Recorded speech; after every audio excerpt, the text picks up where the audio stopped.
তাহলে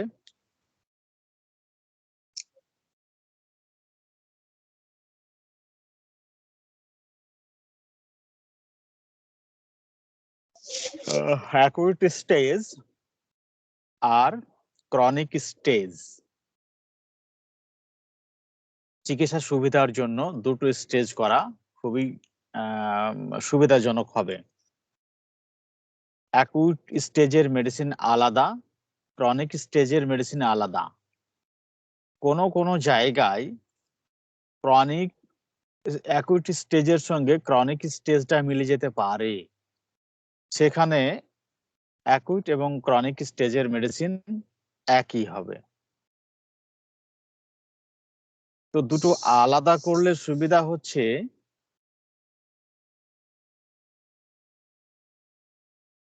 দুটো আলাদা করলে ওই মেডিসিনটা কি আছে, হ্যাঁ মনে পড়েছে।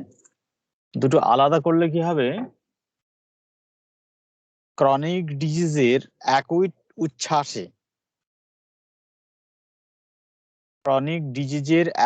উচ্ছ্বাসে আলাদা সিমটম নিয়ে উপস্থিত হতে পারে।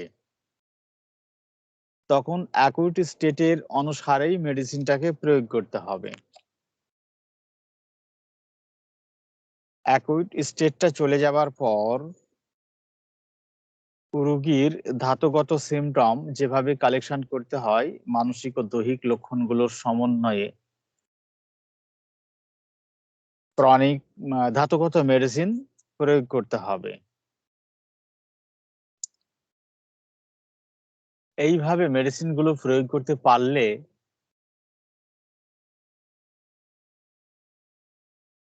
তাহলে চিকিৎসার কাজটা অনেক সুবিধা হবে।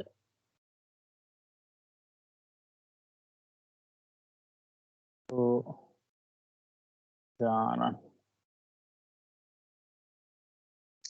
এখানে সমস্ত মেডিসিন গুলো আমার এখনো লিখে কমপ্লিট করা যায়নি। যেভাবে আছে আমি সেভাবে আপাতত আলোচনা করি। আমি অ্যাকুট স্টেট আর ক্রনিক স্টেট এই দুটো আলাদা করে লিখতে গিয়ে এখনো বাকি রয়েছে। আসলে প্রচুর কাজ, সমস্ত কাজ করে ওঠা তো শক্ত ব্যাপার। তো কিছুটা করা গেছে, এর মধ্যে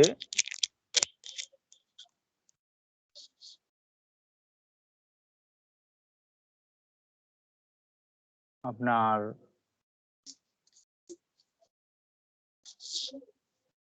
extremities pain cold application ML আর হচ্ছে ওয়ার্মথ অ্যাপ্লিকেশন এমএল, এই দুটো মেডিসিনটাকে আলাদা করতে হবে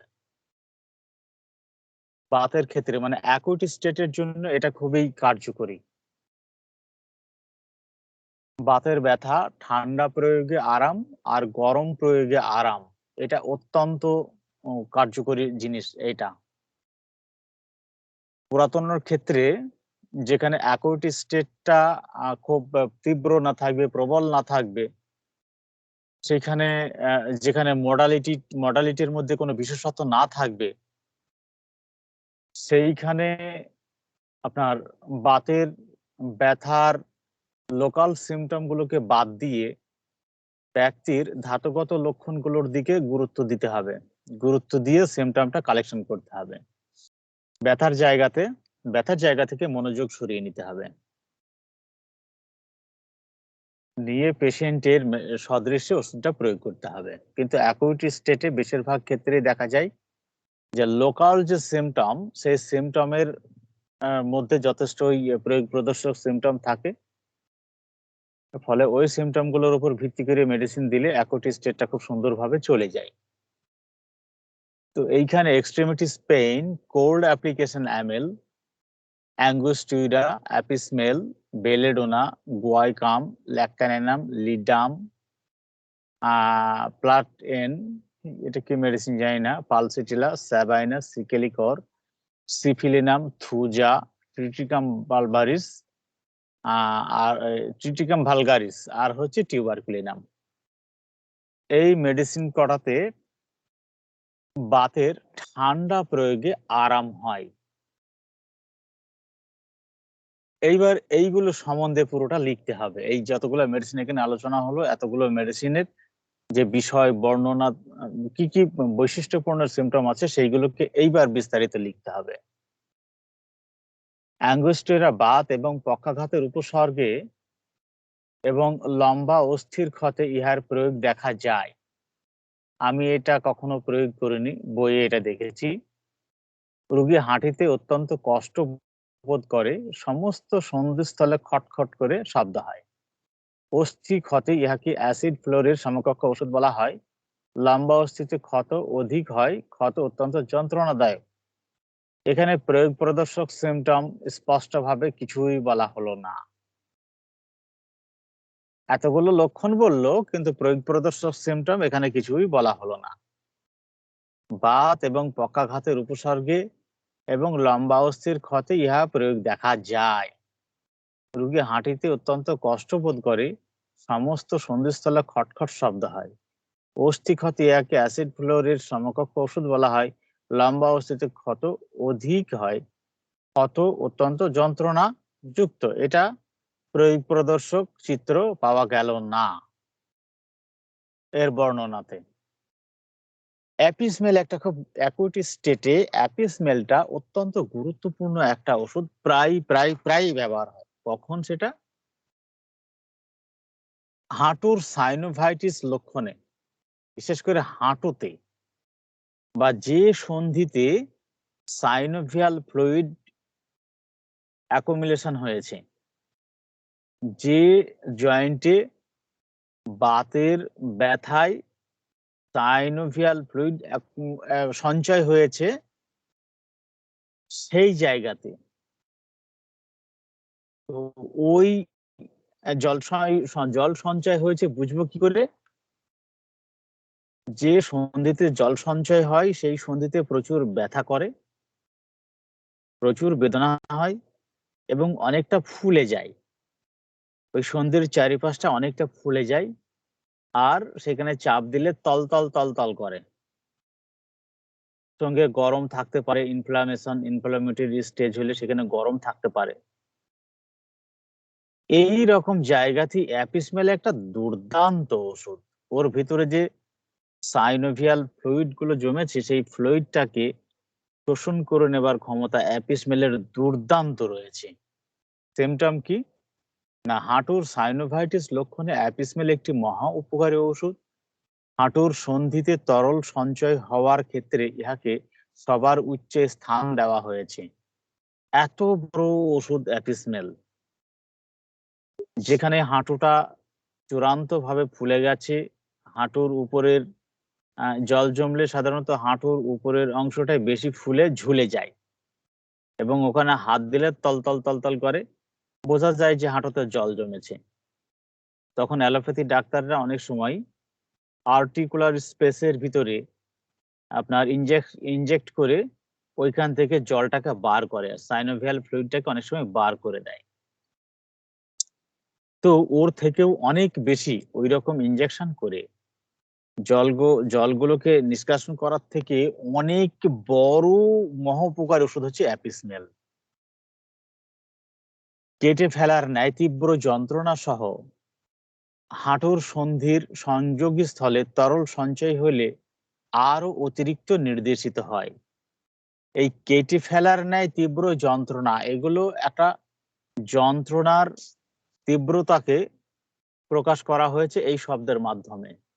কেটে ফেলা ব্যাপারটাকে যদি আমরা উপলব্ধি করতে না পারি, তাহলে নিজের গায়ে একবার একটু কেটে দেখবেন কতটা যন্ত্রণা হয়। ওই রকম মারাত্মক যন্ত্রণা, মারাত্মক যন্ত্রণা থাকে। হ্যাঁ, তার মানে তাহলে কি শুধু মারাত্মক যন্ত্রণাতেই ব্যবহার হবে, কম যন্ত্রণায় ব্যবহার হবে না? নিশ্চয়ই ব্যবহার হবে, কম যন্ত্রণাতেও ব্যবহার হবে যেখানে এর লক্ষণ থাকবে। কিন্তু ওই রকম মারাত্মক যন্ত্রণা অবস্থায় আমরা বিভ্রম হয়ে পড়বো যে এত কষ্টকর অবস্থাতে আমরা কি ওষুধ দেবো, এখানে কি ওষুধ হবে, এরকম একটা বিভ্রান্তির মধ্যে পড়তে পারি। সেই রকম জায়গাতে এপিসমেল ব্যবহার হয়। গন্ডমালাগ্রস্ত ব্যক্তিদের শরীরে উৎপন্ন সাইনোভাইটিস রোগে ব্রায়োনিয়া অ্যালবাম অপেক্ষা অ্যাপিসমেল সর্বশ্রেষ্ঠ। মানে যাদের, মানে এবার এটা ধাতুগত অবস্থায় চলে গেল, যাদের গন্ডমালাগ্রস্ত ব্যক্তিদের শরীরে উৎপন্ন সাইনোভাইটিস রোগে ব্রায়োনিয়া অ্যালবাম অপেক্ষা অ্যাপিসমেল সর্বশ্রেষ্ঠ ওষুধ। এবার ধাতুগত অবস্থায় চলে যাচ্ছে তখন। আক্রান্ত স্থান অত্যন্ত আড়ষ্ট, যেহেতু অনেকটা ফুলে গেছে, ফলে শক্ত হয়ে যায়, আড়ষ্ট হয়ে যায়, ফুলে যায় এবং প্রদাহযুক্ত থাকে, সঙ্গে লাল আরক্তিম তরলে পূর্ণ হয়ে তলতল করে, আর সামান্য সঞ্চালনে বেদনার বৃদ্ধি। এই জায়গাটাকে দেখে আমরা ব্রায়োনিয়ার কথা আমাদের মাথায় আসতে পারে। উত্তাপে বৃদ্ধি পায়,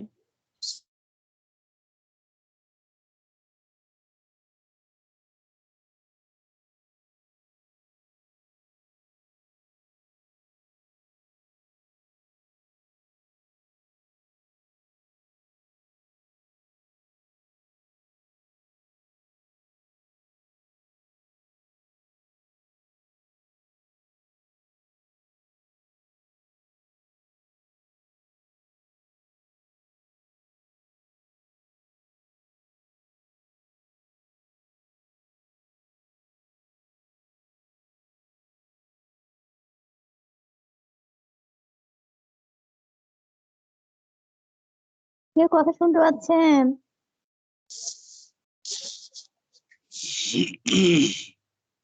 কিচ্ছু শোনা যাচ্ছে না।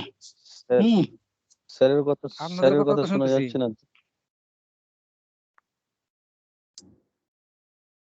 স্যারের কথা শোনা যাচ্ছে না। হ্যালো, হ্যাঁ, স্যার শুনতে আপনি পাচ্ছি। শুনতে পাইনি স্যার। হ্যালো, হ্যাঁ শুনতে শুনতে পাচ্ছি। পাচ্ছি এখন। হ্যাঁ হ্যাঁ হ্যাঁ হুম। তো অ্যাপিসমেলে কি হয়? অ্যাপিসমেলে আপনার ঠান্ডা প্রয়োগে উপশম হয়, কিন্তু ব্রায়োনিয়া উত্তাপ প্রয়োগে উপশম হয়। ব্রায়োনিয়াতে গরম সেঁক দিলে আরাম হয়, আর অ্যাপিসমেলে ঠান্ডা প্রয়োগে আরাম পাওয়া যায়। মানে এটা অ্যাকুইট স্টেটের কথা বলছি, এটা আপনার ধাতুগত অবস্থা না। ধাতুগত অবস্থায় প্রয়োগ করতে গেলে সেখানে আপনার ওই মানসিক লক্ষণগুলো সব মিলিয়ে ওষুধ দিতে হবে। হ্যাঁ, ওর যে মানসিক লক্ষণগুলো, অ্যাপিসমেলের যে মানসিক লক্ষণগুলো রয়েছে সেইগুলো মিলিয়ে ওষুধ দিলে তখন সেটা ধাতুগত ওষুধ, অর্থাৎ পুরাতন বাত রোগে ক্ষেত্রে তখন ওটা প্রয়োগ হবে। আর অ্যাপিসমেলের অ্যাকুইট স্টেটে এরকম যে স্টেটটা আমাদের বর্ণনা করা হলো, এরকম মারাত্মক অবস্থা আমরা অনেক সময় পেতে পারি প্রাদাহিক অবস্থায়, প্রাদাহিক অবস্থাতে। সেখানে পিপাসাহীন, মলমূত্র কম, গরম কাতরতা, এগুলো হচ্ছে এর চরিত্রগত লক্ষণ। কিন্তু যদি দেখা যায় যে তার সন্ধিস্থলে অনেকটাই জল জমেছে, লাল হয়ে আছে, উত্তাপ, সেখানে তলতল তলতল করছে, প্রচন্ড বেদনা, উত্তাপ একদমই সহ্য করতে পারছে না, ঠান্ডা দিলে খুবই আরাম লাগছে। এই যে ঠান্ডা দিলে আরাম লাগছে মানে আমরা লিডাম্পালকে ধরে নেই, কিন্তু যেখানে জল জমে যাবে, হ্যাঁ, সেইখানে আপনার লিডাম্পাল অপেক্ষা অ্যাপিসমেল দুর্দান্ত কাজ করবে, খুব ভালো কাজ করবে সেখানে অ্যাপিসমেল। আর এই যে পিপাসাহীন বা স্বল্পমূত্র, এইগুলো বাতের ব্যথার সঙ্গে আপনার এই পিপাসা খুব একটা প্রমিনেন্ট দেখা যায় না, প্রস্রাবটা কমে আসে, প্রস্রাবটা কমে আসে, কিন্তু পিপাসাহীনতা এই ব্যাপারটা তেমন ভাবে দেখা যায় না। যদি পিপাসা না থাকে তাহলে তারও ভালো কাজ, আরো ভালো হবে। বেলেডোনা বাতের ব্যথায় প্রদাহের প্রথম পর্যায়ে যখন কেটে ফেলা, ছিঁড়ে ফেলার ন্যায় যন্ত্রণা এবং দপদপানি যন্ত্রণা থাকে, সন্ধির স্ফীতি, প্রদাহ, আরক্তিমতা, লালাভ, উত্তাপ, স্পর্শকাতরতা, সেই সঙ্গে জ্বর বর্তমান থাকলে বেলোডোনা ব্যবহার করা যায়। তাহলে প্রদাহের সঙ্গে জ্বর, এই জ্বরটা হচ্ছে এর খুব গুরুত্বপূর্ণ একটা জায়গা। প্রাদাহিক বেদনার সাথে জ্বর, এটা মাথায় রাখতে হবে।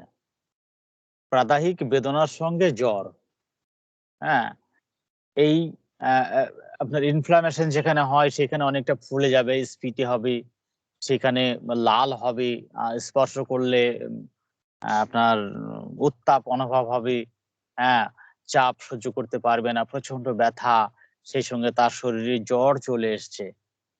এই জায়গাতে বেলাডোনা খুব ভালো কাজ করে, দারুণ কাজ করে এখানটায়।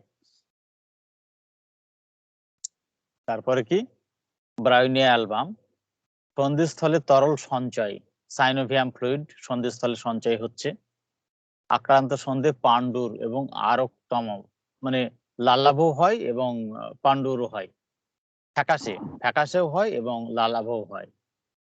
এর সঙ্গে ফোলা থাকে, আড়ষ্ট থাকে, শক্ত এবং অল্প নড়াচড়াতেই একটা খোঁচা মারা মতো যন্ত্রণা বা নড়াচড়ায় তীব্র বেদনা, এটা ব্রায়োনিয়ার ক্ষেত্রে দেখা যায়।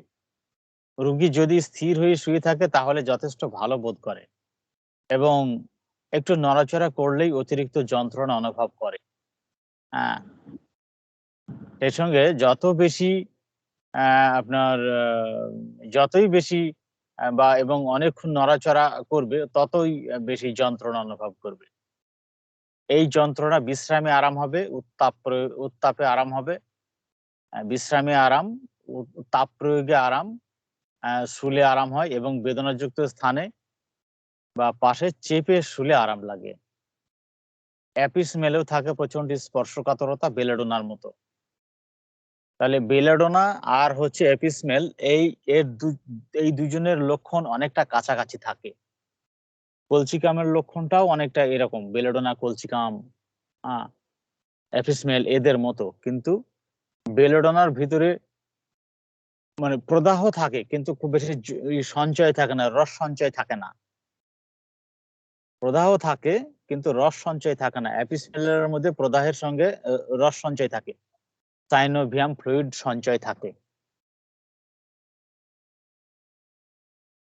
বেলাডোনাতে আপনার ইনফ্লামেশনের সঙ্গে জ্বর, একটার সঙ্গে আরেকটা লিঙ্ক করতে হবে। ইনফ্লামেশনের সঙ্গে জ্বর, জ্বর ভাব বা জ্বর, এটা হলে বেলাডোনা। কিন্তু অ্যাপিসমেলে আপনার প্রদাহের সঙ্গে তরল সঞ্চয়, তৎসহ ঠান্ডা প্রয়োগে উপশম, তারপরে কেটে ফেলার মতো যন্ত্রণা, স্পর্শকাতরতা, এগুলো তো রয়েছে। কিন্তু প্রধান বিষয়টা হচ্ছে তরল সঞ্চয়ের সঙ্গে প্রচন্ড বেদনা এবং ঠান্ডা প্রয়োগে উপশম, অ্যাপিসমেল। অ্যাকুট স্টেজে এইগুলো এরকম ভাবে প্রয়োগ করলে অ্যাকুট স্টেজটা খুব ভালোভাবে উঠে আসে। আচ্ছা, তারপরে কি, ব্রায়োনিয়াকে যদি ধাতুগতভাবে ওষুধ দিতে হয় সেগুলো তো আপনারা জানেন। এর পরের যে ব্রায়োনিয়া পেশেন্টকে আমরা যেভাবে চিনি সেই ভাবের মানুষকে যদি আমরা পাই, যেমন আমার এক সময় আমি অনেকগুলো রুগী দেখেছি, ব্রায়োনিয়ার রুগী, যে তার ব্যথাগুলো অনেক আগে থেকে আছে, প্রায় 8-10 বছর থেকে বাতের ব্যথায় সে কষ্ট পায়। হ্যাঁ, হাঁটুতে ব্যথা, প্রথমে তার সর্বপ্রথম ব্যথা শুরু হয়েছিল গোড়ালি ব্যথা শুরু হলো। তো সেই সময়ে ও ওষুধপত্র কিছু খায়নি, ওই নিয়েই কাজ করছিল। কিন্তু ব্যথা যখন খুব বেশি হলো তখন কাদের মুখে সব শুনেছিল যে ইট উনানের মধ্যে দিতে হবে, ইটটাকে ভিজাতে হবে, ইট ভিজিয়ে উনানের ভিতরে দিয়ে সেই ইটটাকে বার করে তার উপরে পা সেঁকতে হবে, তাহলে পায়ের গোড়ালির ব্যথাটা ভালো হয়ে যায়, এরকম শুনেছে। তো ওই রকম ভাবেও অনেক সময় করেছে, ও তো টাকা পয়সা কিছু লাগেনি, কিন্তু ভালো ডাক্তারের কাছে গিয়ে চিকিৎসা করেনি।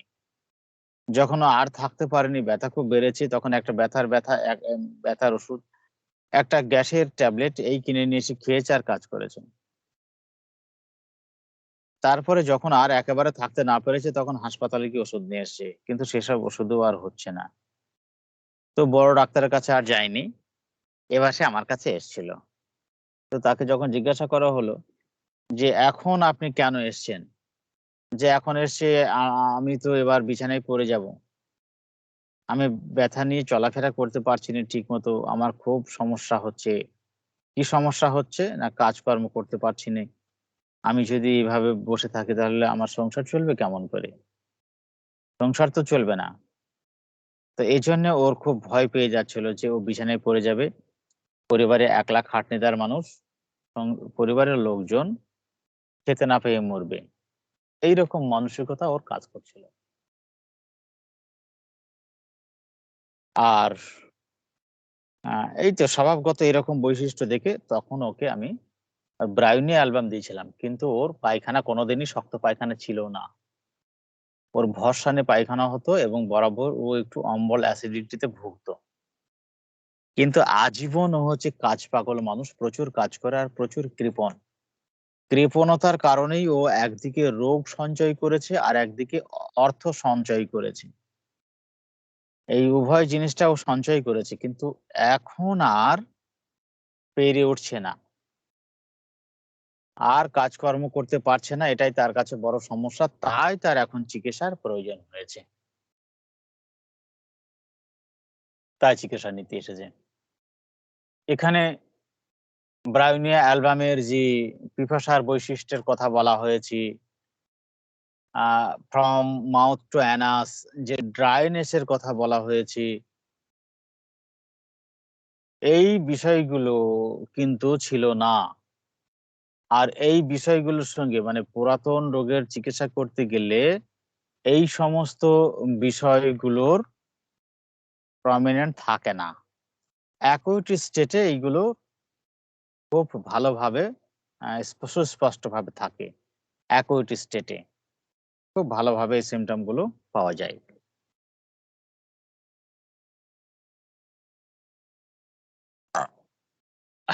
কলসিকাম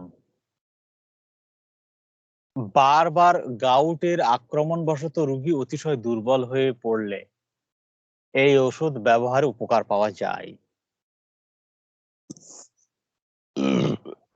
গাউটের একটা বৈশিষ্ট্য হচ্ছে কি, গাউট তো আপনার ইউরিক অ্যাসিড সঞ্চয়ের ফলে গাউট হয়। যাদের শরীরে ইউরিক অ্যাসিড বেশি মাত্রায় রয়েছে তাদের গাউট হয়।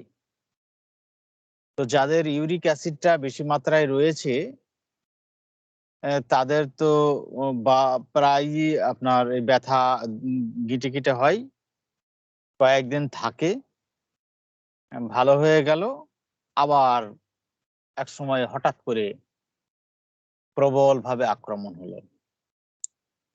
সন্ধি ব্যথা প্রবলভাবে আক্রমণ হলো, প্রচুর কষ্ট, প্রচুর কষ্ট।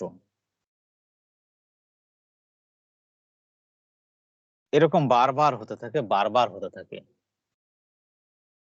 তাদের ক্ষেত্রে কলসিকাম একবার ভাবতে হবে। লক্ষণগুলো কি থাকে এর? সন্ধিস্থলে স্ফীতি মানে প্রদাহিক অবস্থা, তার বর্ণ মলিন ফ্যাকাশে, লাল বা পাণ্ডুরু থাকতে পারে, খুব বেশি যন্ত্রণা এবং স্পর্শকাতরতা থাকে। তাহলে আমরা স্পর্শকাতরতা, বেলেডোনা, অ্যাপিসমেল আর কলসিকাম এ কটার মধ্যে আমরা ভীষণভাবে স্পর্শকাতরতা পেলাম। ব্রায়োনিয়ার মধ্যে প্রচন্ড ব্যথা বেদনা থাকে, সামান্য নড়াচড়ায় বৃদ্ধি, কিন্তু চাপে উপশম। আর এরা কেউ চাপ সহ্য করতে পারে না, ব্রায়োনিয়া চাপে উপশম পায়। আহ,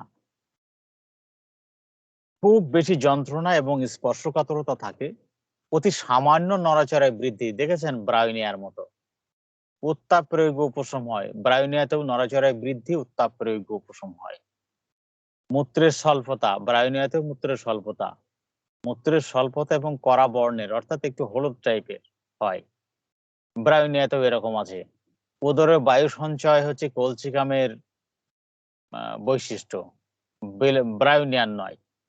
খাবারে অভক্তি বা খেতে অনিচ্ছা, তাহলে কি হচ্ছে যে সন্ধিস্থলে ব্যথার সঙ্গে সঙ্গে উত্তাপ প্রয়োগে উপশম, প্রচন্ড ব্যথা বেদনা, সেই ব্যথা বেদনাতে উত্তাপ প্রয়োগে উপশম এবং নড়াচড়ায় বৃদ্ধি, নড়াচড়ায় বৃদ্ধি। ঠান্ডায় বেশি হয় না গরমে বেশি হয়, নড়াচড়ায় বেশি হয় না চুপচাপ থাকলে বেশি হয়। হ্যাঁ, অ্যাকুট স্টেট গুলোতে এগুলো খুব প্রয়োজন।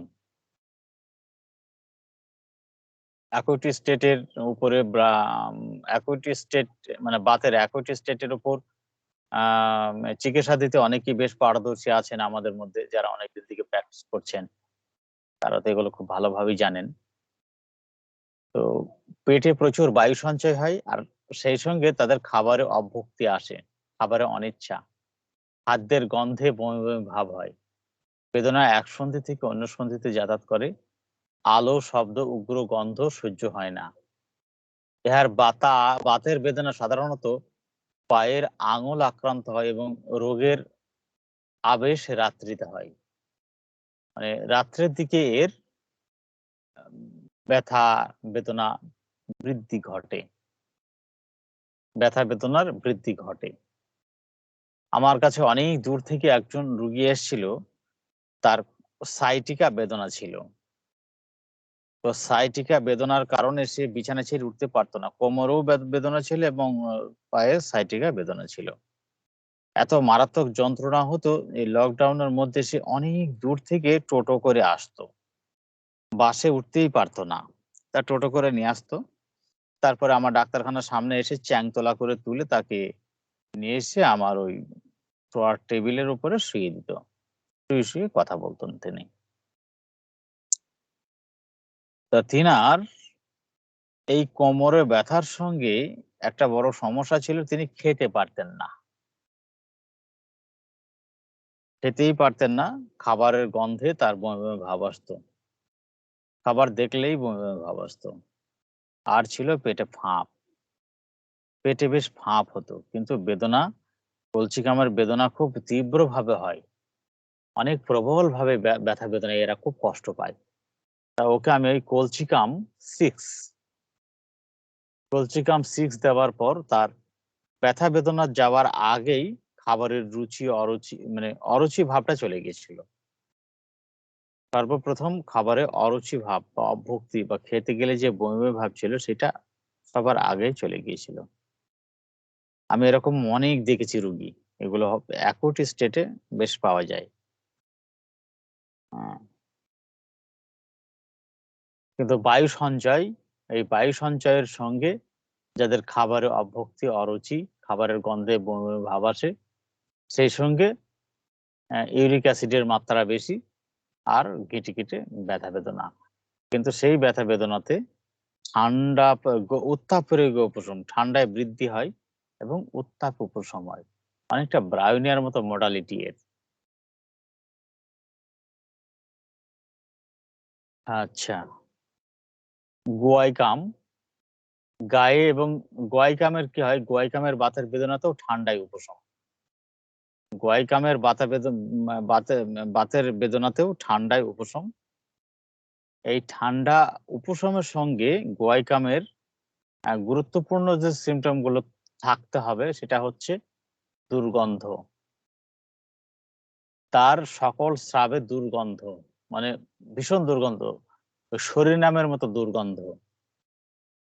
তাহলে যেখানে অ্যাকুট স্টেট ব্যবহার করতে গেলে, যেখানে বাতের ব্যথা, প্রচন্ড বেদনা এবং ঠান্ডায় উপশম, গরমে বৃদ্ধি, ঠান্ডায় প্রয়োগ করলে উপশম, তার যে কোনো স্রাবে যদি দুর্গন্ধ থাকে, যে কোনো স্রাবে যদি দুর্গন্ধ থাকে, মানে প্রস্রাব, ঘাম, মল, হ্যাঁ, এসব যে কোনো স্রাবে বা লিউকোরিয়া ইত্যাদি যে কোনো স্রাবে যদি দুর্গন্ধ থাকে, সেইখানে গোয়াইকাম মেডিসিনটা চমৎকার কাজ করবে। তাহলে কি হচ্ছে, একটার সঙ্গে আরেকটা লিঙ্ক, মানে কনকমিট্যান্ট সিমটম, এগুলো হচ্ছে খুব খাঁটি সিমটম, কনকমিটেন্ট। বাতের ব্যথায় যেখানে ঠান্ডা প্রয়োগে উপশম, এই ঠান্ডা প্রয়োগে উপশম তো আরো অনেকগুলো মেডিসিন আছে, এপিসমেল, লিডাম্পাল, এদের সঙ্গে তো ফারাক করতে হবে।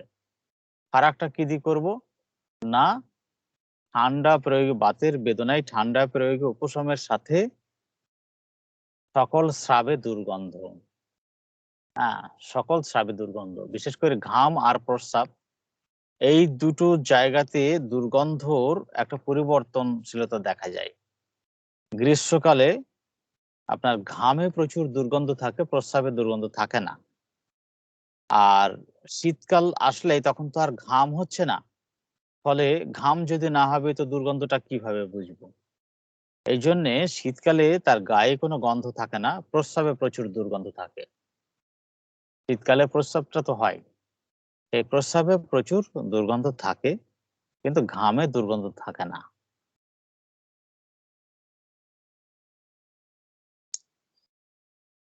আর গোয়াইকামের প্রথম থেকে যদি সারিয়ে তোলা না যায়, পরে অঙ্গ বিকৃতি ঘটে। গোয়াইকামে পরে অঙ্গ বিকৃতি ঘটে, বাঁকা টেরা হয়ে যায়, একদমই বাঁকা টেরা হয়ে যায়। এগুলো হচ্ছে অ্যাকুইট স্টেটের উপর, একদম অ্যাকুইট স্টেট, ধাতুগত নয়, ধাতুগত নয়, একদমই অ্যাকুইট স্টেটের উপর এগুলো ব্যবহার হচ্ছে।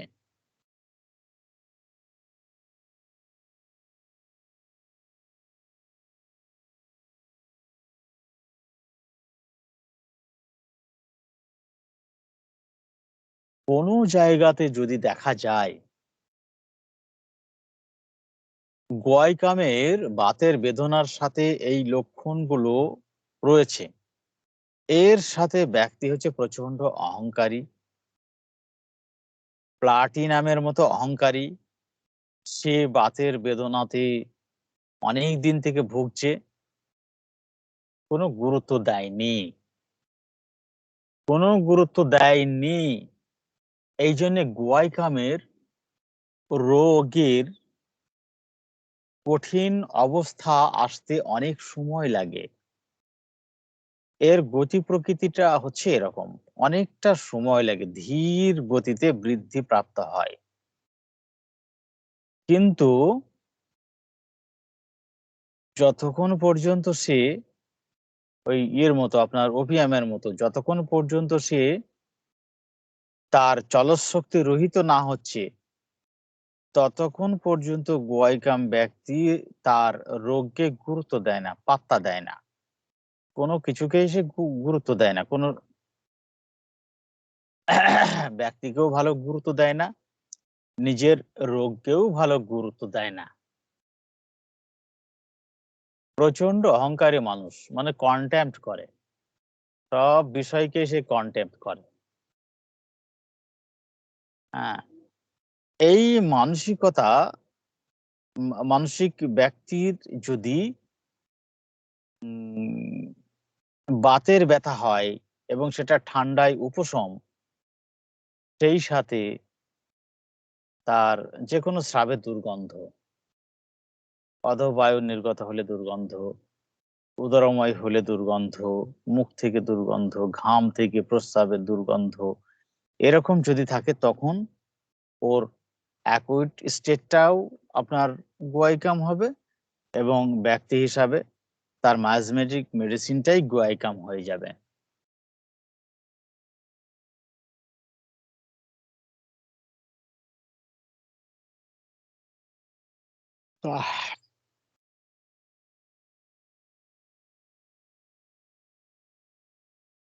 এই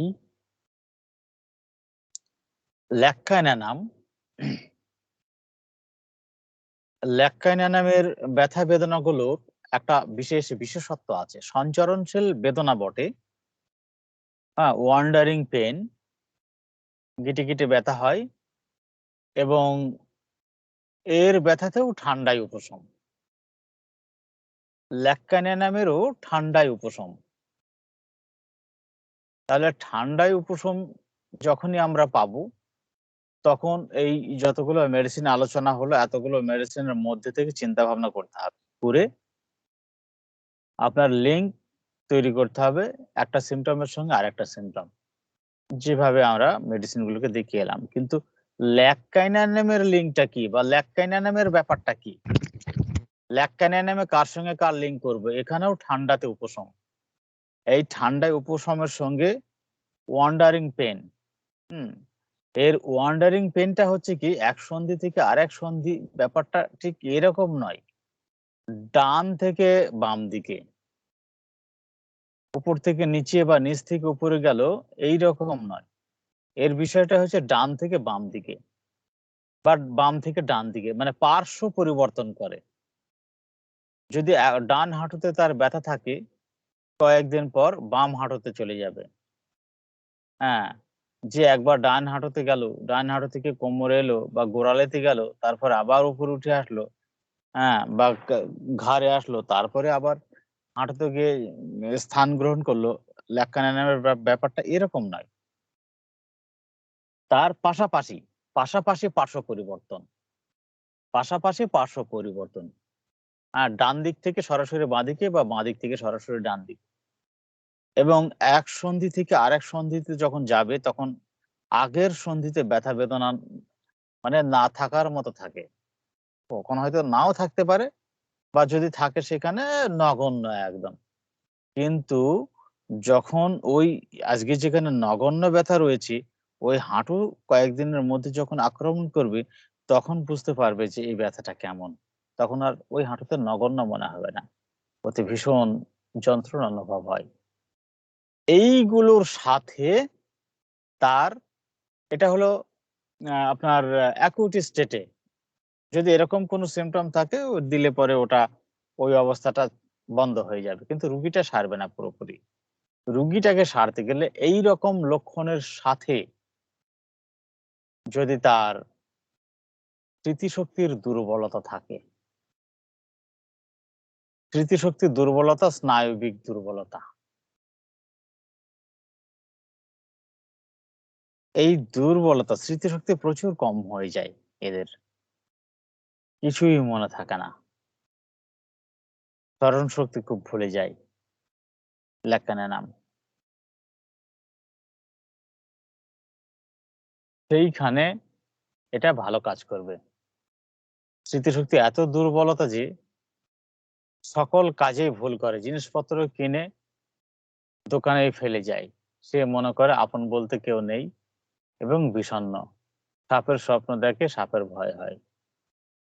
লিডাম পাল কি হয়, যখন সুস্থ অবস্থা থাকে তখন ও মানুষ হিসেবে খুব খারাপ, মোটেই ভালো মানুষ নয়, একটা অসামাজিক মানুষ, মানুষকে খুব জ্বালাতন নির্যাতন করে, মানুষের সঙ্গে খুব খারাপ আচরণ করে। কিন্তু যারা মানুষের সঙ্গে খারাপ আচরণ করে, মানুষ যাদেরকে একদম বিশ্বাস করে না, পছন্দ করে না, এখন এই চূড়ান্ত অবস্থায় মানুষের কাছে বিশ্বস্ততা পাওয়ার জন্য তারা নিজে থেকেই একটু চেষ্টা করে, কাজের ধরনগুলো পাল্টিয়ে ফেলে। আগে এক রকমের কাজের ধরন ছিল, যা দেখে মানুষজন তাদেরকে খুব একটা বাজে মানুষ বলে মনে করত, খুব খারাপ মানুষ, খুব বাজে মানুষ এরকমের মনে করত। কিন্তু এখন তারা সমাজে তাদের আহ গ্রহণযোগ্যতা পাওয়ার জন্য তারা এখন মানুষের জন্য কিছু ভালো ভালো কাজ করার চেষ্টা করছে, যাতে তার প্রতি মানুষের যে ভুল ধারণা, ভুল চিন্তা, সেটা যেন তাদের কাছে না থাকে। হ্যাঁ, এটা হচ্ছে, এই পর্যন্ত যদি চলে যাই, সঙ্গে স্মৃতিশক্তির লোপ আর ওই পার্শ্ব পরিবর্তন, এগুলো যদি চলে যায়, তাহলে তো তখন ধাতুগত অবস্থা হয়ে গেল।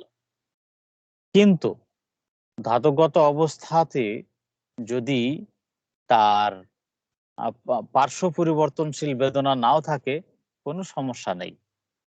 হ্যাঁ, যে মানসিক লক্ষণগুলো সবই ল্যাক্কানিয়ানামির, মানুষটাও ল্যাক্কানিয়ানামির, কিন্তু তার ব্যথা বেদনা তো পার্শ্ব পরিবর্তন নেই, কোনো দরকার নেই, তখন ব্যথাটা আপনার উজ্জ্ব হয়ে যাবে। ব্যথার উপরে কোনো নজর দেওয়া লাগবে না, তখন শুধুমাত্র ওই ব্যক্তি স্বাতন্ত্র্যেই ওষুধটা প্রয়োগ করতে হবে। এই দেখেন, লিডাম্পালের একটা চমৎকার জায়গা রয়েছে, সেটা কিরকম, আমি বারবার এটাকে প্রয়োগ করে ফল পেয়েছি বারবার, কিন্তু বইয়ের সঙ্গে মেলে না। বইয়ের সঙ্গে এই জায়গাটা মেলে না, আমি সেটা বলে দিচ্ছি, 1 মিনিট।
হুম হুম লিডাম্পালের রোগী হিসাবে দেখাচ্ছে যে সে খুব শীতকাতর, আক্রান্ত স্থান স্পর্শে ঠান্ডা অনুভব হয়, তবুও ঠান্ডাতে উপশম হয়, প্রস্রাব কমে যায়, শোথ দেখা যায়। বইয়ে এগুলোকে অনেক হাইলাইট করে লেখা হয়েছে। বেদনার স্থলে তাপ আদৌ সহ্য করতে পারে না, বরং আরাম পাওয়ার জন্য বেদনার স্থানটি ঠান্ডা জলে ডুবিয়ে রাখতে হয়। সঞ্চালনে, তাপ প্রয়োগে এবং স্বাভাবিক তাপে বেদনার ভয়ানক বৃদ্ধি হয়। কেবলমাত্র বেদনার স্থানটি ঠান্ডা জলে ডুবিয়ে রাখলে উপশম হয়। বাত ব্যথা নিম্নাঙ্গে শুরু হয়ে উপর দিকে উঠতে থাকে, প্রস্রাব কমে যায়, শোথ দেখা দেয়। হাঁটুই এর প্রধান কর্মক্ষেত্র, আক্রান্ত স্থান শীতল থাকে, তবু শীতল প্রলোভী আরাম পায়। এগুলো আমরা বইয়ে পড়েছি, আমি বারবার প্রয়োগ করেছি, বারবার প্রমাণ হয়েছে। এটা প্রদাহের গাউটে, বিশেষ করে গাউটে, প্রদাহের প্রথম অবস্থায়, গাউটে প্রদাহের প্রথম অবস্থায় প্রদাহের লক্ষণগুলো সব বর্তমান থাকে। ফোলা, স্পর্শকাতরতা, দপদপানি, উত্তাপ, হ্যাঁ, বেশ গরম এবং লালাবো ভাব, এগুলো দেখেছি, বহুবার দেখেছি। এই রকম জায়গাতে গরম সেঁক দিলে একটু সহ্য করতে পারে না, ভালো লাগে না। আর এত ব্যথা, এত স্পর্শকাতরতা, আর এত বেশি কষ্ট থাকে, ওই অঙ্গ নড়াচড়াই করতে পারে না, মানে টোটালি পক্ষাঘাতগ্রস্ত করে দিতে পারে। এরকম পরিস্থিতিতেও দেখেছি একেবারে মানে তাকে এক রাতেই গাউটের ব্যথায় এক রাতেই শয্যাশায়ী করে দিতে পারে। হঠাৎ করে ব্যথা বেদনা হয়ে গেল, সারাদিন কাজকর্ম করে এসছে, হ্যাঁ অনেক পরিশ্রম করেছে, কিছু বুঝতে পারেনি, অথবা একটু একটু অনুভব করছিল যে কিছুই হবে না এরকমের মনে হয়েছিল, কিন্তু সকালে ওঠার সময় আর পারছে না, কিংবা মাঝরাতে ওঠার সময় আর পারছে না, পা ফুলে ঢেঁকি হয়ে গেছে, এত বেশি ফুলে গেছে পা, সাধ্য মতো ফুলেছে, আর দপদপ দপদপ করে ব্যথা যন্ত্রণা।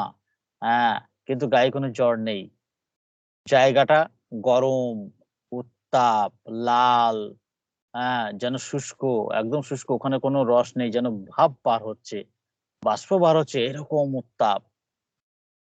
ঠান্ডা দিলে কি আরাম, ভীষণ আরাম লাগে, প্রচুর আরাম লাগে। আর উল্লেখযোগ্য কোনো সিমটম পাওয়া যায় না এখানে, যেমন আপনার প্রস্রাব কমে যায় বলেছি। হ্যাঁ, এগুলো আরো কত জটিল অবস্থা ধারণ করলে এই সিমটম গুলো প্রমিনেন্ট হয় আমি সে পর্যন্ত জানি না, সে পর্যন্ত দেখিনি আমি। এতটা খারাপ পরিস্থিতি পর্যন্ত দেখেছি। আপনাদের মধ্যেও অনেকেই এরকম পরিস্থিতির সাক্ষী থাকতে পারেন, অভিজ্ঞতা আপনাদের রয়েছে যারা প্র্যাকটিস করেন। এই জায়গাতেও লিডাম পাল দিয়ে চোখ বন্ধ করে থাকবেন, চোখ বন্ধ করে। আগে কি হতো, আমি এরকম মানে বাতের ব্যথায় আমি ওই জায়গাটাই হাত দিয়ে দেখতাম, জায়গাটাতে হাত দিয়ে স্পর্শ করে দেখতাম, যদি ঠান্ডা থাকতো তবে আমি লিডাম পাল দিতাম, এবং যদি উত্তাপ থাকতো লিডাম পাল দিতাম না। এরকম প্রয়োগ করতে গিয়ে আমি বহু জায়গাতে লিডাম পাল প্রয়োগ করতে পারিনি এবং ব্যর্থ হয়েছি। কিন্তু পরে যখন দেখলাম যে এরকম প্রদাহ থাকা সত্ত্বেও, উত্তাপ থাকা সত্ত্বেও, যেখানে ঠান্ডা প্রয়োগে আরাম হচ্ছে, সেখানে লিডাম দিয়ে আপনি নিশ্চিন্তে থাকবেন একদম, ও ব্যথা সারবে ওই ওই পরিস্থিতিটা। বেশি দিন সময় লাগবে না, 1 থেকে 2 দিন টাইম দেন, ব্যথা কমে যাবে। 1 থেকে 2 দিন কমবেই কমবে। হ্যাঁ, আমি বহুবার এটা প্রয়োগ করে দেখেছি।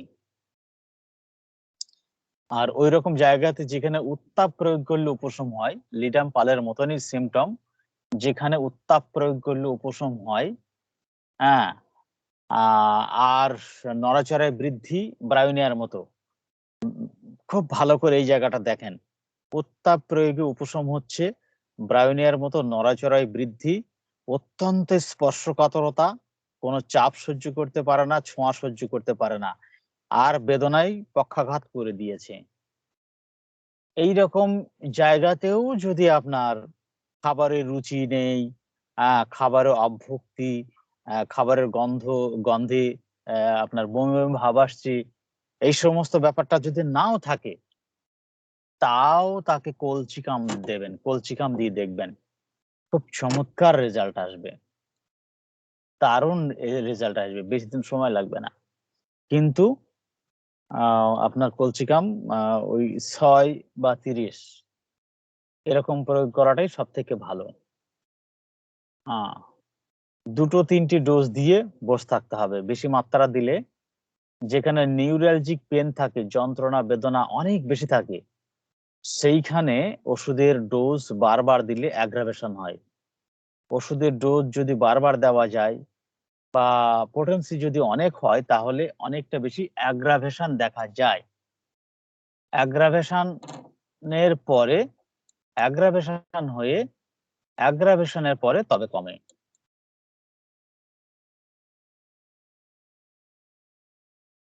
আর ব্রায়োনিয়াতে কি হবে, ব্রায়োনিয়া চাপে উপশম, কলচিকামে চাপে বৃদ্ধি। তাহলে ব্রায়োনিয়া, কলচিকাম, লিডাম্পাল, অ্যাপিসমেল, বেলেডোনা একটি স্টেটে, এরা হচ্ছে আপনার ক্ষেপণাস্ত্র, গাউটের জন্য ক্ষেপণাস্ত্র একটি স্টেটে। একটু বুঝে যদি এইভাবে দেওয়া যায়, চমৎকার চমৎকার চমৎকার রেজাল্ট একদম। কিন্তু বইয়ের সঙ্গে হুবহু মেলাতে পারবেন না। বিশেষ করে লিডাম পালের এই জায়গাটা মেলানো যায় না, দেখেছি। আচ্ছা, মার্কস হলে কি হয়?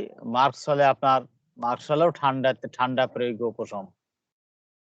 মার্কস হলের বাতের বেদনায় প্রদাহের অবস্থায় দারুণ বেদনা থাকে, তাপ প্রয়োগে বেশি হয়, রাতে বেশি হয় এবং চাপে বেশি হয়। ঠান্ডা প্রয়োগ উপশম। তো এই ঠান্ডা প্রয়োগ উপশম তাহলে মার্কসলকে কিভাবে প্রয়োগ করব? এইগুলোর সাথে তার যথেষ্ট ঘাম এবং দুর্গন্ধ আছে ঘামে, এইগুলোর সাথে তার যথেষ্ট ঘাম থাকে এবং ঘামে দুর্গন্ধ থাকে। ঘর্মপ্রবণ ব্যক্তি বেদনার স্থানে চাপ এবং তাপ একদমই সহ্য করতে পারে না। তাহলে চাপ আর তাপ সহ্য করতে পারে না। যেমন আপনার ব্রায়োনিয়াতে চাপ দিলে খুব আরাম লাগে, তাপ দিলে আরাম হয়। আর এখানে চাপ আর তাপ সহ্য করতে পারে না। কলচিঘামে তাপ দিলে আরাম লাগে, চাপ সহ্য করতে পারে না। অ্যাপিসমেলে আপনার চাপ সহ্য করতে পারে না, তাপ সহ্য করতে পারে না। তাহলে অ্যাপিসমেলের সঙ্গে এই জায়গাটায় মিল রয়েছে। যে বেদনার স্থানে চাপ এবং তাপ একদমই সহ্য করতে পারে না, চাপে অত্যন্ত স্পর্শকাতর থাকে। তাহলে অ্যাপিসমেলে এদের সঙ্গে কি কি থাকে না? অ্যাপিসমেলে ওইরকম প্রচন্ড বেদনার সঙ্গে ওই সন্ধিস্থলে প্রচুর পরিমাণে সাইনোভিয়াম ফ্লুইড সঞ্চয় থাকে। সাইনোভিয়াল ফ্লুইড অনেক পরিমাণে সঞ্চয় থাকে, প্রচুর পরিমাণে তলতল তলতল করে, দেখবেন এতটা ফুলে গেছে। আসলে অ্যাপিসমেল হচ্ছে তো ওই আপনার মধুর মৌমাছির হুল থেকে, মৌমাছি থেকে তৈরি হয়। তো মৌমাছি ফুটিয়ে দিলে যেভাবে ফুলে যায়, স্থলগুলো ওইভাবে ফুলে যায়, সঙ্গে প্রচন্ড ব্যথা বেদনা প্রদাহ এগুলো থাকে। এইগুলোর সঙ্গে তার আপনার প্রচুর জল জমে থাকে, প্রচুর জল। কিন্তু এইটুকু অ্যাকুট স্টেটে মেডিসিন দেওয়ার জন্য এইটুকু পেতে পারেন। অ্যাপিসমেল প্রয়োগ করলে আপনার ওই জল চলে যাবে। যদি যন্ত্রণা খুব বেশি না থাকে তাহলে মেডিসিন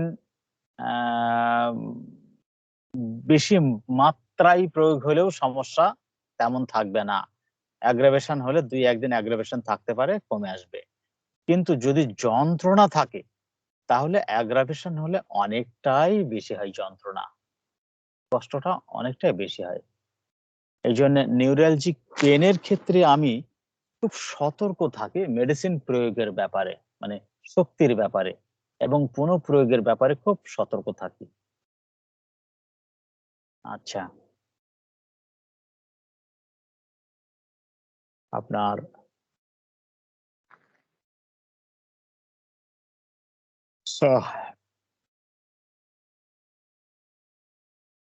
অ্যাব্রোটেনা মেডিসিনটা গাউটের জন্য একটা ভালো ওষুধ।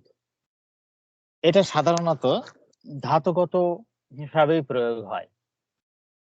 অ্যাব্রোটেনা মেডিসিনটা ধাতুগত হিসাবে প্রয়োগ হয়। যেখানে বিশেষ করে উদরময় চাপা পড়েছে বা কোনো প্রকার আপনার ডিসচার্জ বন্ধ হয়েছে, বন্ধ হয়ে তার বাতের ব্যথা দেখা দিয়েছে। এই জন্যে বাতের ব্যথা আর আগে তার পায়খানা কেমন ছিল, কেমন হতো, সে বরাবরই কি ধরনের পায়খানাতে ভুগতো, এসব কিছু জিজ্ঞাসা করে নিয়ে যদি জানা যায় যে বাতের ব্যথা হওয়ার আগে তার ডায়রিয়া হতো, পাতলা পায়খানা প্রায়ই হতো, তো তার জন্য অ্যালোপ্যাথি হোক বা অন্য কোনো চিকিৎসা করার পরে তার সেই পায়খানাটা বন্ধ হয়ে গেছে বটে, কিন্তু তারপরে কিছুদিন পরে থেকে তার এই বাতের ব্যথাটা শুরু হয়েছে। তার বাতের ব্যথা শুরু হয়েছে। তো বাতের ব্যথার সঙ্গে তার লক্ষণগুলো কি থাকে? জয়েন্ট গুলো সাধারণত আড়ষ্ট হয়ে যায়, ফুলে যায়। এই ব্যথাগুলো কবজিতে, পায়ের গোড়ালির সন্ধিস্থলে হতে পারে। এগুলো খুব যন্ত্রণাদায়ক হয়। এবং এই সিমটমের সঙ্গে সঙ্গে কি হয়, সে ক্রমশ শীর্ণ হতে থাকে। বাতের ব্যথায় আক্রান্ত হওয়ার সঙ্গে সঙ্গে সে শীর্ণ হতে থাকে। হ্যাঁ, আর যত বেশি শীর্ণ হতে থাকে ততই বেশি তার খিদেটা বেড়ে যায় এবং খায়ও খুব বেশি। হ্যাঁ, খায়ও খুব বেশি। এই খেতে খেতে কি হয়, হজম হয় না ঠিক মতো। হ্যাঁ, তারপরে আবার পাতলা পায়খানাতে ভুগতে থাকে, আবার পাতলা পায়খানায় ভুগতে থাকে। ওর পাতলা পায়খানা যদি পুনরায় আবার দেখা যায় তাহলে বাতের ব্যথাটা কমে যাবে, তাহলে বাতের ব্যথা কমে যাবে। এই রুগীর মানে অ্যাব্রোটেনাম সাধারণত কজেশন হিসাবে উদরময় চাপা পড়া বা যে কোনো ডিসচার্জ চাপা পড়া, তারপরে তার যে গতি প্রকৃতি, এটা ধাতুগতভাবেই ব্যবহার হয় অ্যাব্রোটেনাম মেডিসিনটা। তার যে গতি প্রকৃতি, যে তার গতি প্রকৃতির ধারাটা হলো শীর্ণতা প্রাপ্তি। এই শীর্ণতা প্রাপ্তির সঙ্গে সঙ্গে ক্ষুধাটা খুব বেশি, খাই খুব বেশি, তারপরও সে শুকিয়ে যায়, এরকম।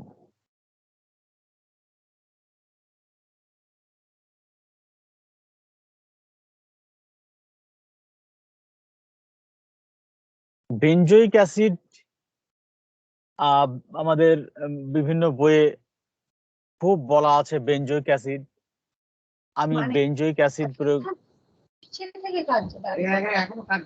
গাড়ির মধ্যে হ্যাঁ, ওমা ও থাকবে না এখানে। এখানে অনেক অন্ধকার, অনেক লোক নেই, অনেক কম লোক। আমি শহরে যাও বলছো সে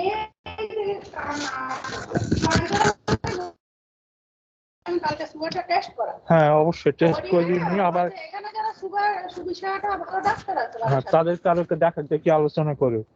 ও সবসময় অনেক মানে আমার এরকম ওই তোর কাশ্মীর এরকম ওই সুগার দিয়ে দিয়ে দিচ্ছিল ইনসুলিন না ইনসুলিন, তারপর সুবীর বললো না দিতে হবে না। সব শুনে কোন হলো ও তো কোন হলো দেখি তাহলে ডাক্তার সাথে দেখাবো।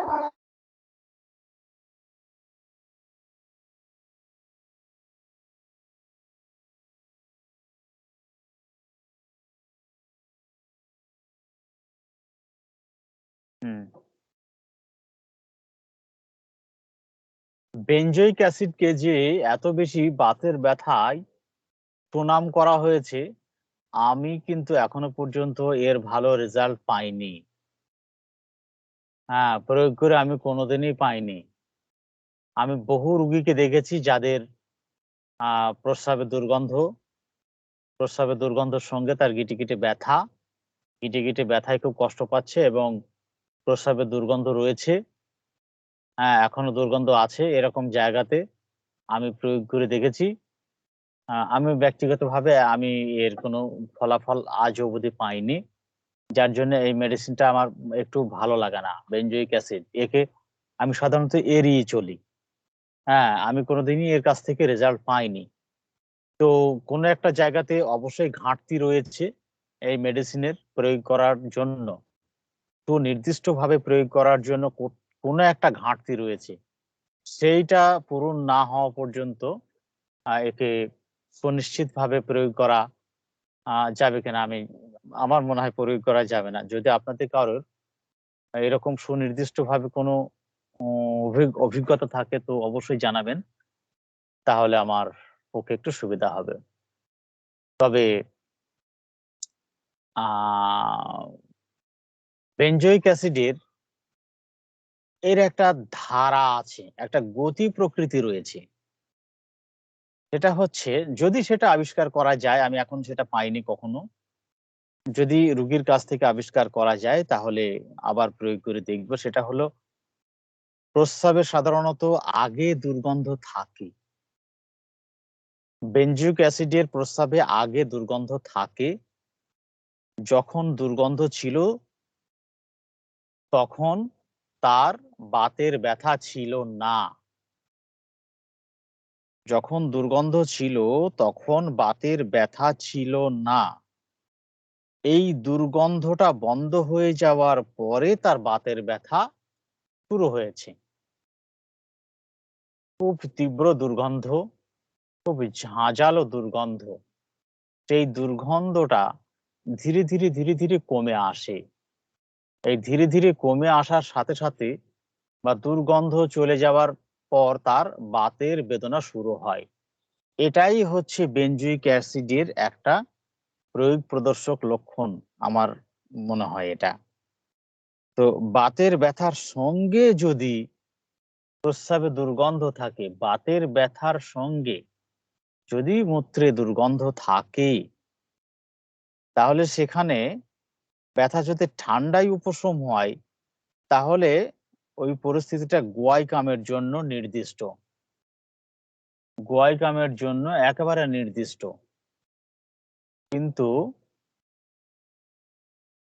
আগে দুর্গন্ধ ছিল, এখন আর তেমন দুর্গন্ধ নেই, দুর্গন্ধ অনেক কমে গেছে বা নেই, হয়তো অল্প অল্প আছে অথবা নেই। এই সময়ের পর থেকে তার বাতের ব্যথার সৃষ্টি হয়েছে, বাতের কিটিকিটি ব্যথাটা অনেক বেশি হয়েছে। বেনজুইক অ্যাসিডের এইটা হচ্ছে তার বৈশিষ্ট্য। আর সেই সঙ্গে এই যে আপনার সন্ধিগুলোতে একটা খটখট করে শব্দ হয়, হ্যাঁ, এটা বলেছেন এই শব্দটা বেনজুইক অ্যাসিডের জন্য নাকি আহ মানে বৈশিষ্ট্যপূর্ণ লক্ষণ। কিন্তু অনেক ক্ষেত্রেই যেখানে বেনজুইক অ্যাসিডের সঙ্গে মেলে না, অথচ সন্ধিতে বিশেষ করে হাঁটুতে খটখট করে শব্দ হয়, হাঁটতে গেলে কটকট করে শব্দ হয়, এটা তো একেবারে কমন সিমটম, একেবারেই কমন সিমটম, ওটা একটা সাধারণ লক্ষণ। ভ্রমণশীল বেদনা, হাতে পায়ের প্রদাহ, বিশেষ করে হাঁটুর প্রদাহ ভালো হয়ে জিহ্বা, টনসিল বা পাকস্থলীর প্রদাহ দেখা দেয়। অথবা হৃৎপিণ্ড আক্রান্ত হয়ে রোগী একেবারে শেষ অবস্থায় উপস্থিত হয়। পাকস্থলীর প্রদাহের সাথে বমি দেখা দেয়। হৃৎপিণ্ড আক্রান্ত হয়ে রোগী সর্বদাই অঘরে পড়ে থাকে। ঘামে সারা শরীর ভিজে যায় নারী দ্রুত, কিন্তু এই অবস্থায় পৌঁছাবার পূর্বে মূত্রের দারুণ দুর্গন্ধ দেখা যায়। ঘোড়ার মূত্র অপেক্ষা তীব্র দুর্গন্ধ ছিল। এইরকম একটা জটিল পরিস্থিতিতে রোগীর এইরকম একটা জটিল পরিস্থিতিতে এই লক্ষণটাকে তাৎক্ষণিকভাবে আবিষ্কার করা খুব সৌভাগ্যের ব্যাপার। মানে রোগীর এবং ডাক্তারের জন্য সৌভাগ্যের ব্যাপার। যদি ভাগ্য ভালো থাকে, তাহলে কথায় বার্তায় বা কথোপকথনে কোনোভাবে প্রস্রাবের দুর্গন্ধর ব্যাপারটা আবিষ্কার হতে পারে, না হলে এটা অজানাই থেকে যাবে।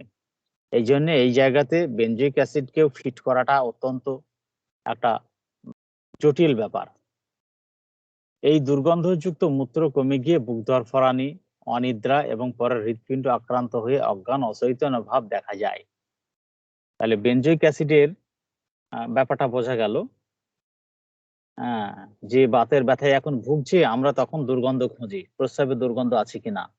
এই অবস্থাটা গোয়াইকামের, যদি তার বাতের ব্যথা ঠান্ডাতে উপশম হয়।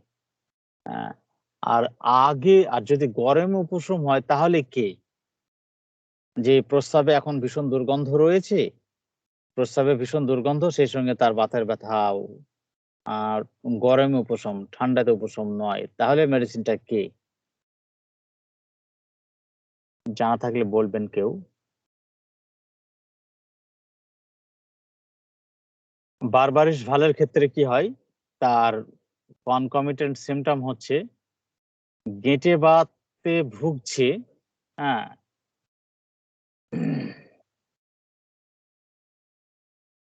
গেঁটে বাতে ভুগছে, গিটে গিটে বাতে ভুগছে, সেই সঙ্গে তার কিডনির কোনো একটা সমস্যা।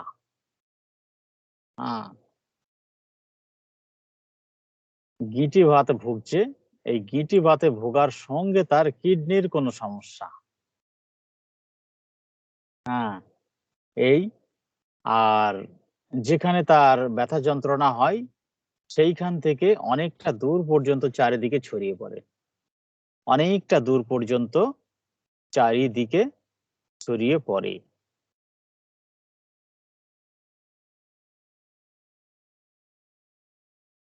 এই হচ্ছে বারবারিস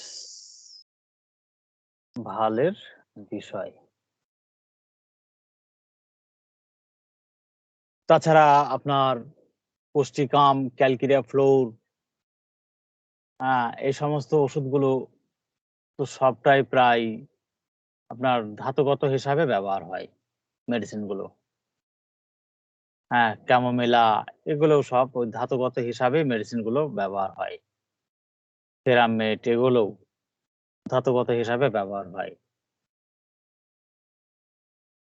ল্যাকটিক অ্যাসিড রয়েছে, গিঁটেবাতের একটা খুব ভালো ওষুধ, যেখানে তার গিঁটেবাত বা পেশিবাত, রাত্রিতে নড়াচড়ায় বৃদ্ধি, রাত্রিতে এবং নড়াচড়ায় বৃদ্ধি, পিপাসা বেশি, দিন রাত খুব ঘন ঘন প্রচুর পরিমাণে প্রস্রাব হয়। বাতের ব্যথার সাথে তার প্রচুর প্রস্রাব হয় দিন রাত। সুগারের পরিমাণ অনেক বেশি থাকে, অত্যন্ত সঙ্গে কোষ্ঠকাঠিন্য থাকে, অতিরিক্ত খিদে, অজীর্ণতা, খায় এবং যা খায় তাই অম্বলে পরিণত হয়ে যায়। গরম তিক্ত ঢেকুর ওঠে এবং পাকস্থলী হতে মুখ পর্যন্ত জ্বালা করে, মনে হয় যেন একটা পিণ্ড গলায় আবদ্ধ হয়ে আছে, এতটা বেশি অম্বল হয়। গলার গোড়ায় একটা পিণ্ড বেঁধে আছে, প্লাগ সেন্সেশন থাকে। আর সেই জন্য ক্রমাগত সে ঢোক গিলে ওটাকে নিচে নামানোর চেষ্টা করে। মুখে জল ওঠে, লালা বার হয়, বমি বা গা বমি হয়, খুব দুর্বল, চলতে গেলে সমস্ত শরীর কাঁপে। এই ব্যাপারটা তৈরি হয় কাদের? ল্যাকটিক অ্যাসিডটা ধাতুগত ভাবে প্রয়োগ হয় সাধারণত, ধাতুগত হিসাবে মেডিসিনটা প্রয়োগ হয়। কাদের এই সিমটমটা তৈরি হয়, এই ধরনের সিমটম? যারা খুব বেশি অলস প্রকৃতির মানুষ। ল্যাকটিক অ্যাসিড আসলে সে হচ্ছে অত্যন্ত অলস প্রকৃতির মানুষ, প্রচন্ড অলস, খুবই অলস, কাজ কাম কিছু করতে চায় না, বসে বসে দিন কাটায়, শরীরে পেশিতে কোনো শক্তি থাকে না, দুর্বল, যেহেতু অলস মানুষ, কোনো কাজ কাম করে না। এই সবের সঙ্গে তার একটা মুদ্রা দোষ আছে। এমনিতে হলো সে প্রচন্ড অলস, কাজকর্ম কিছু করে না, অথচ সে অন্যের খুঁত ধরে বেড়ায়। অন্যের খুঁত ধরবে, টোন টিটকারি মারবে, ব্যঙ্গ করবে, এইরকম করে জ্বালাতন করতে থাকে। এটা হচ্ছে ল্যাকটিক অ্যাসিডের খুব স্বভাব। এরা শারীরিক পরিশ্রম করে না, মানসিক পরিশ্রম করে না, খায় দায় আর লোকের খুঁত ধরে ধরে জ্বালাতন করে। এই হচ্ছে ল্যাকটিক অ্যাসিডের স্বভাব। আর শারীরিকভাবে কোনো পরিশ্রম না করার জন্য তাদের শরীরটা হয় দুর্বল, পরিশ্রম করলে শরীরটা শক্ত হয়, মজবুত হয়। এদেরকে যতই বকা হোক না কেন, যত যা করাই হোক না কেন, যাই করা হোক না কেন, এরা ওসবে কোনো গুরুত্ব দেয় না, কোনোভাবেই কোনো গুরুত্ব দেয় না। গাং ডুবলো হাঁটু জল, যা হলো হলো, কোন রকম রেসপন্সিবিলিটি এদের মধ্যে নেই, দায়িত্ব বলে কোনো কিচ্ছু নেই। কোনো দায়িত্ব নেই এদের, অলস ব্যক্তি, কোনো দায়িত্ব নেই। এইভাবে আলসেমো ভাবে থাকার জন্য তার খাবার হজম হয় না, তার জন্য সে অজীর্ণতায় ভোগে, অম্বল অ্যাসিডে ভোগে।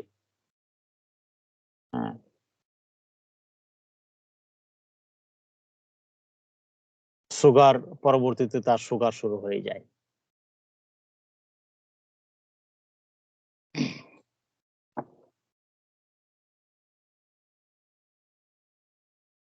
এই আর কি। বাতের ব্যথার সাথে সাথে, প্রদাহের সাথে সাথে প্রস্রাবে প্রচন্ড দুর্গন্ধ, প্রস্রাবে প্রচন্ড দুর্গন্ধ। মেডোরি নামের একটা ভালো জায়গা, যেখানে মানে মেডোরিনাম হয় কিনা একটু খোঁজ খবর নিয়ে দেখতে হবে যে মেডোরিনাম কিনা। মেডোরিনামে যে সিমটম গুলো আছে সেইগুলোকে ধরে তখন দেখতে হবে যে আসলে সে মেডোরিনাম কিনা। তার সার্বদিক লক্ষণগুলো হচ্ছে মেডোরিনামের, যেমন আপনার ঠান্ডা বাতাসে আরাম পায়, ঠান্ডা বাতাস তার ভালো লাগে, হাতে পায়ের তলায় জ্বালা থাকে, হাতে পায়ের তলায় আচ্ছাদন সহ্য করতে পারে না, পাখার বাতাস খুব পছন্দ করে। কিন্তু সামান্য ঠান্ডা বায়ু প্রবাহ সহ্য করতে পারে না, সর্দি লেগে যায়, সর্দি লেগে যায়। গলায় প্রচুর ঘাম, উৎকণ্ঠাপূর্ণ অবস্থাতে হাতে পায়ের তলায় এবং বগলে ঘাম। এর কারণ হচ্ছে ওদের মধ্যে একটা অ্যান্টিসিপেশন থাকে।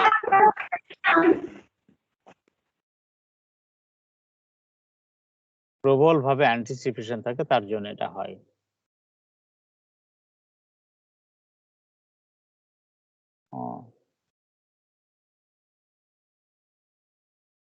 তা এরা বরাবর উপর হয়ে শুতে একটু পছন্দ করে। উপর হয়ে শুলে এদের ভালো ঘুম হয়, আরাম হয়, মানে বরাবরই একটা প্রবণতা থাকে।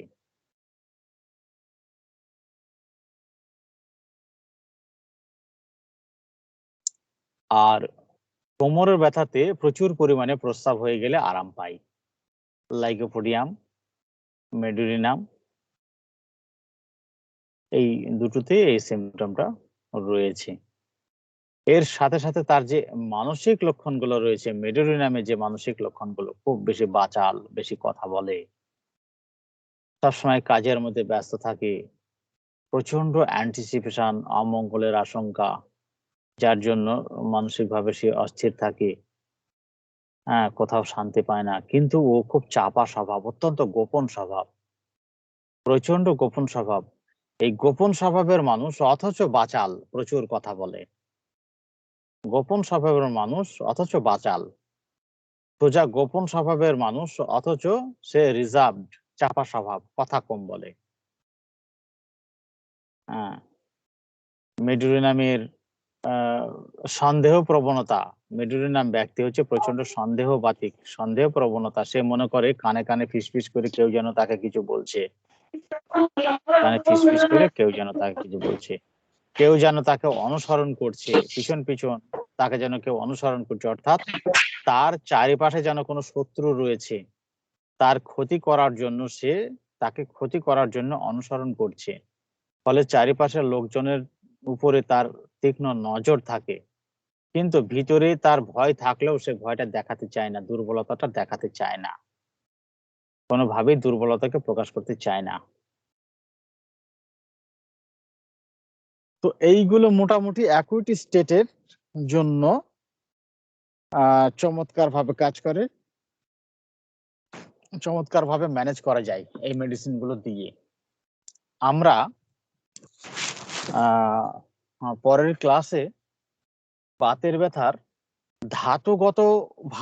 ধাতুগত মেডিসিন গুলো দিয়ে কিভাবে ক্রনিক ডিজিজটাকে ট্রিটমেন্ট করা হয়, পরবর্তী ক্লাসে আমরা ধাতুগতভাবে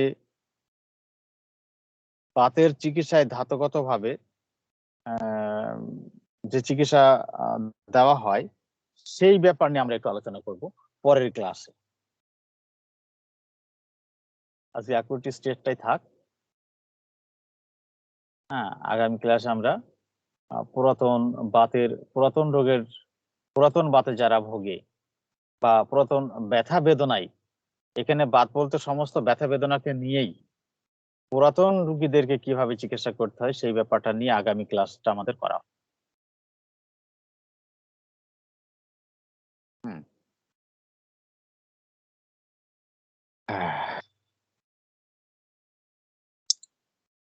আজকে মোটামুটি এটুকুই থাক।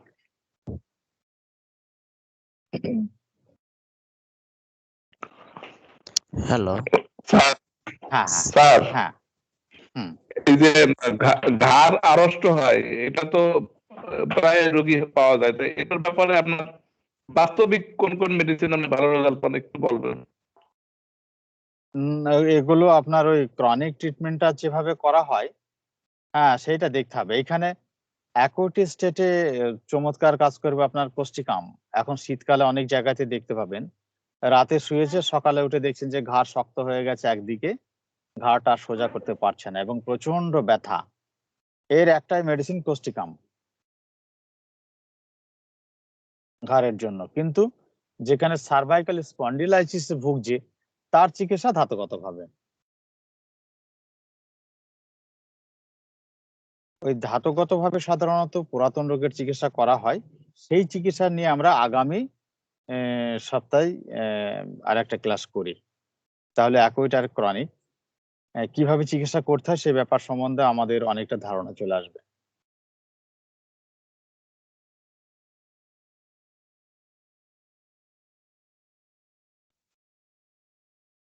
আচ্ছা, একটা ডিসকাশন করছিলেন, আমি প্রথম দিকে ছিলাম না, অন্য কাজে খুব ব্যস্ত ছিলাম। ওই অ্যাব্রোটেনাম যেটা বললেন, ডিসচার্জ বন্ধ হয়ে ডায়রিয়া ইত্যাদি ব্যথা, এইটা একটা জিনিস দেখেছি, এই মেয়েদের ফিমেল হোয়াইট ডিসচার্জ অনেক সময় অ্যালোপ্যাথিক ইনজেকশনে বন্ধ বা অন্য কোনো আয়ুর্বেদিক ওষুধে বন্ধ, এবং তারপরে বাত ব্যথা বা বিভিন্ন ডিজিজ কিন্তু হতে দেখা যায়। এই এটা খুব ভাইটাল পয়েন্ট, কিন্তু এই মেয়েদের হোয়াইট ডিসচার্জ অন্যভাবে বন্ধ করা, এবং তারা পরবর্তীতে দেখেছি আমি পরিচিতের মধ্যে কয়েকজন মহিলা দেখেছি বেশ জানি তাদের হোয়াইট ডিসচার্জ ছিল প্রচুর পরিমাণে, এবং পরবর্তীতে এই ধরনের সমস্যা।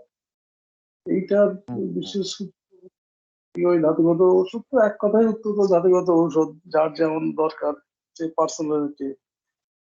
তবু এই জায়গাটা বিশেষ কোনো ফিরিয়ে আনা যায়, ওই যে বলে যে তত্ত্ব যে ডিসচার্জ বন্ধ হয়েছিল সুতরাং সেটা ফিরিয়ে আনা, এখন সেই পুরনো অনেক দিনের পুরনো সেটা তো ফেরানো সম্ভব না মনে হয়। 5 বছর 10 বছর আগে হয়তো বিয়ের আগে বিয়ের পরেও প্রচন্ড ভাবে ডিসচার্জ হয়েছে, তারপরে একটা টাইম হয়তো বন্ধ হয়েছে, হয়তো দেখা গেল 35-40 বছরে বন্ধ হলো, 30 বছরে বন্ধ হয়েছে, কিন্তু তারপরে পরে দেখা গেছে অন্যান্য রোগ এটা ওটা শুরু হয়ে গেছে।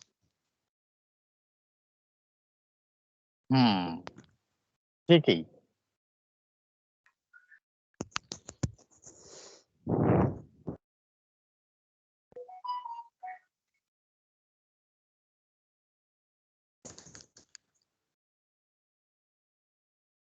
হ্যালো। হ্যালো। জি স্যার, মানে ওই সময় যে বলছিলেন যে এই, লোক হিসেবে খুব ভালো না, তার স্মৃতিশক্তি দুর্বল। তার মধ্যে থেকে ভালো না দিকে স্যার আস্তে আস্তে তার গ্রহণযোগ্যতা বাড়ার জন্য প্রচুর পরিমাণে চেষ্টা করে। স্যার এটা কি লেককেনেনামের কথা বলছিলেন না লিডাম্পালের কথা বলছিলেন স্যার? লেককেনেনাম। জি জি স্যার। স্যার তাহলে লিডাম্পালকে তো আমরা একটু চিনতে হবে স্যার ব্যক্তি হিসেবে, কারণ আপনার তো স্যার মানে একিউট স্টেট হইলেও তো স্যার এটার সাথে একটু লিংক আপ করতে হবে লোক হিসেবে কিরকম, নাহলে তো আমরা স্যার শিওর হতে পারবো না স্যার। সেই আসলে লিডাম্পাল সম্বন্ধে তেমন লিডাম্পাল মানুষটা যে কেমন সেই বিবরণ এখনো পর্যন্ত খুব ভালোভাবে জানা যায়নি। আমি অন্তত পক্ষে এখনো পর্যন্ত খুব ভালোভাবে জানতে পারিনি। যা জেনেছি সেটা উপরে উপরে, সেটা স্ট্যাম্প মারার মতো জায়গা এখনো হয়নি। এই জন্য লিডাম্পালের ব্যক্তিত্বটাকে ঠিক ভালোভাবে বলা যাচ্ছে না।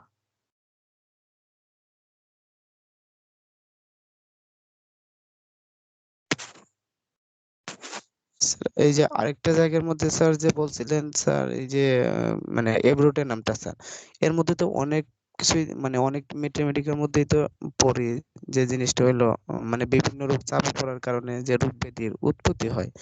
স্যার এই ক্ষেত্রেও যে এব্রোটের নাম, আমরা তো এব্রোটের নাম কিভাবে চিনবো স্যার তাহলে স্যার? ওই লক্ষণগুলো গতি প্রকৃতি, জীর্ণতা প্রাপ্তি, প্রচুর ক্ষুধা, ভালোভাবে খায় তারপরেও সে শুকিয়ে যায়, সেই সঙ্গে তার মেজাজ রুক্ষ মেজাজ, নিষ্ঠুর, খুব বাজে মেজাজ, গালিগালাজ করে, মানে অত্যন্ত খারাপ, রাফ বিহেভ। ওইরকম শীর্ণতা প্রাপ্তি ব্যক্তির সঙ্গে এরকমের মেজাজ, যেখানে টিউবারকুলিনামের সঙ্গে অ্যাব্রোটেনামের খুব গোলমাল বাঁধবে। টিউবারকুলিনামের জি সঙ্গে স্যার। অ্যাব্রোটেনামের গোলমালটা বাঁধে ওইখানে। তো টিউবারকুলিনামে কি হয়, ওরা হচ্ছে ভ্রমণ প্রিয়, অনেক বেশি ভ্রমণ প্রিয় টিউবারকুলিনাম। অ্যাব্রোটেনামের মধ্যে নিষ্ঠুরতা বেশি রয়েছে, গালিগালাজপূর্ণ নিষ্ঠুরতা বেশি, অত্যন্ত বাজে স্বভাবের মানুষ। কিন্তু টিউবারকুলারাম হচ্ছে খুব ভ্রমণ প্রিয়, ঘুরতে ভালোবাসে এক জায়গায়, মানে পরিবর্তনশীল।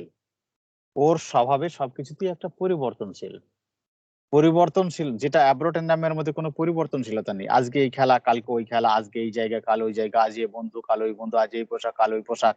এই যে পরিবর্তনশীল, এগুলা হচ্ছে টিউবারকুলিনামের বৈশিষ্ট্য। আর টিউবারকুলিনামের একটা বিষয় রয়েছে, রোগ থেকে রোগান্তর, একটার পর একটা রোগ থেকে রোগান্তর, ফলে রোগান্তর প্রাপ্ত হয়, পরিবর্তনশীল রোগ। যার জন্য এদের একবার কোন একটা রোগ শুরু হলে পরে পর্যায়ক্রমে কিছু না কিছু চলতেই থাকবে, আর এভাবেই তারা আজীবন ভুগতে থাকে। অ্যাব্রোটানামের মধ্যে এই রকমের ব্যাপারটা নেই, পরিবর্তনশীলতার ব্যাপারটা নেই। ওর মধ্যে যে একবার যে মেটাস্টিসিস হলো, ওই মেটাস্টিসিসের পরেই এবার সে ক্রনিক ভাবে ভুগতে শুরু করলো। জি স্যার, তাহলে এইগুলো স্যার দেখে এটা পার্থক্য অসুস্থ করতে হবে। অবস্থা পেলাম। জি জি, এটা অসুস্থ হুম। অবস্থায় পেলাম স্যার, তাহলে সুস্থ অবস্থায় সে তাকে কিভাবে পাবো স্যার? হ্যাঁ, সেইগুলো লম্বা জার্নি দেখতে হবে। হ্যাঁ, লম্বা জার্নি না পড়লে পরে এটা বোঝা যাবে না, ওগুলো তো লম্বা ব্যাপার। জি স্যার। হ্যাঁ হ্যাঁ হ্যাঁ, অসুস্থ অবস্থায় আমরা এইটুকু দেখতে পাবো। অনেক লম্বা জার্নি আছে, সেগুলো দেখে তখন সেটা বলতে হবে। তাহলে পরের দিন আমরা ক্রনিক ডিজিজ গুলো কিভাবে ট্রিটমেন্ট করতে হয় সেইটা নিয়ে একটু আলোচনা করি।